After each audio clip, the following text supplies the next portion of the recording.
मिरज शहर हदरलंय। चर्चजवळ एका सलून दुकानात गोळीबार आणि त्यानंतर दुकानाची तोडफोड।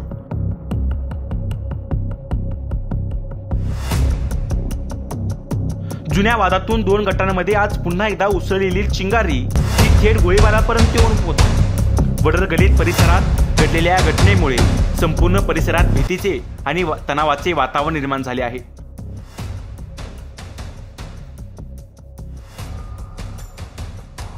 सुदैवाने या गोळीबारात कोणतीही जीवितहानी झाली नाही, पण प्रश्न निर्माण होतोय असा धक्कादायक प्रकार शहरात सरासर कसा घडतोय।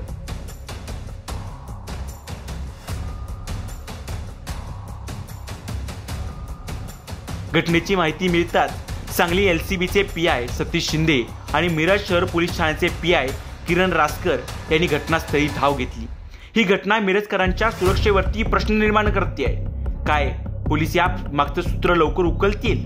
आम्ही महाराष्ट्र जनमत न्यूज कडून तुम्हाला वेळेवर अपडेट देतच राहू, पण तोपर्यंत शांत राहा, सावधान राहा आणि अफवांपासून दूर राहा।